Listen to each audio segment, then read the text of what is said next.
सस्ती सेवाएं देने वाली एयरलाइंस कंपनी गो फर्स्ट काफी दिक्कतों का सामना कर रही है। इस एयरलाइंस कंपनी के कर्मचारियों को टाइम से सैलरी नहीं मिल पा रही है। कंपनी के करीब आधे हवाई जहाज खड़े खड़े धूल फांक रहे हैं। एयरलाइन के कर्मचारी बड़े पैमाने पर एयरलाइन से इस्तीफा दे रहे हैं। इकोनॉमिक टाइम्स की एक रिपोर्ट के मुताबिक दरअसल वाडिया ग्रुप ने एविएशन सेक्टर में कदम तो बढ़ा दिए, लेकिन समूह के पास इस कारोबार को लेकर कोई सॉलिड प्लान और अनुभव नहीं था। इसका अंदाजा आप ऐसे लगा सकते हैं कि गो फर्स्ट के करीब साल भर के बाद शुरू होने वाली एयरलाइंस कंपनी इंडिगो काफी तेजी से उड़ान भर रही है। 2014 में इंडिगो एयरलाइंस के पास प्लेन का बेड़ा 100 से आसपास पहुंच चुका था, जबकि इस वक्त गो फर्स्ट एयरलाइंस के बेड़े में 20 प्लेन भी नहीं हो पाए हैं। आज भी विमानों की संख्या के मामले में गो फर्स्ट इंडिगो से 5 कदम पीछे है। गो फर्स्ट के पास जहां सिर्फ 60 विमान हैं, वहीं इंडिगो की फ्लीट का साइज 300 से ज्यादा है। गो फर्स्ट के पास अपने कारोबार को आगे बढ़ाने का कोई सॉलिड बिजनेस प्लान नहीं था।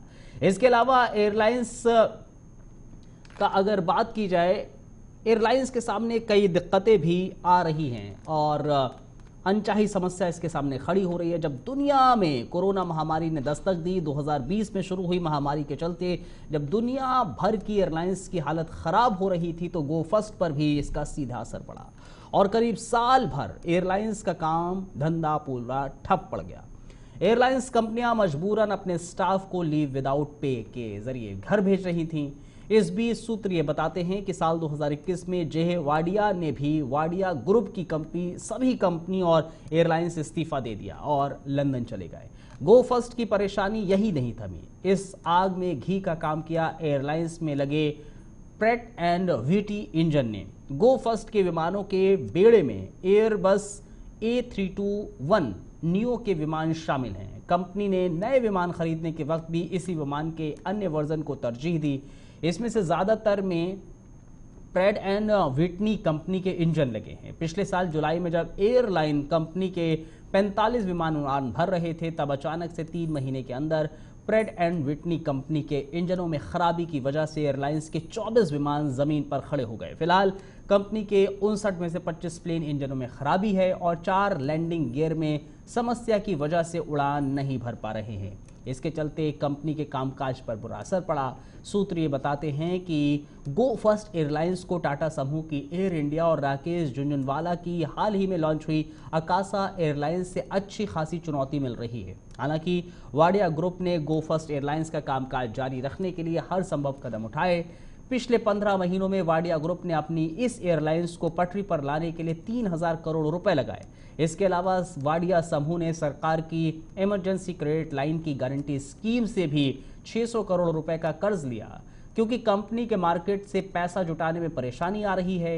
एयरलाइंस ने अपने आईपीओ के लिए 2021 में पेपर दाखिल किए थे, लेकिन बाद में कंपनी ने ये आईपीओ टाल दिए। कंपनी इस आईपीओ के जरिए 3600 करोड़ रुपए जुटाने की योजना बना रही थी। इकोनॉमिक टाइम्स ने यह भी लिखा है कि गो फर्स्ट एयरलाइंस को फाइनेंशियल ईयर 2022 में अब तक सबसे ज्यादा वित्तीय घाटा हुआ है।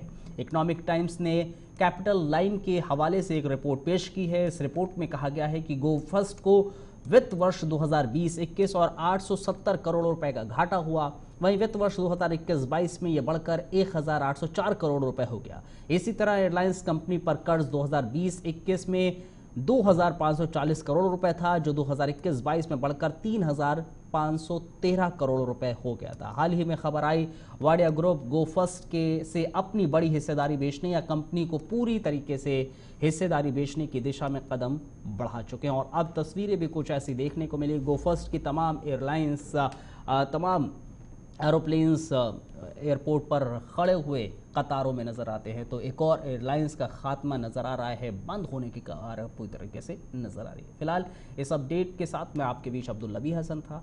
आप अगर सोशल प्लेटफॉर्म पर नए हैं तो ज़रूर लाइक सब्सक्राइब कीजिए। शुक्रिया।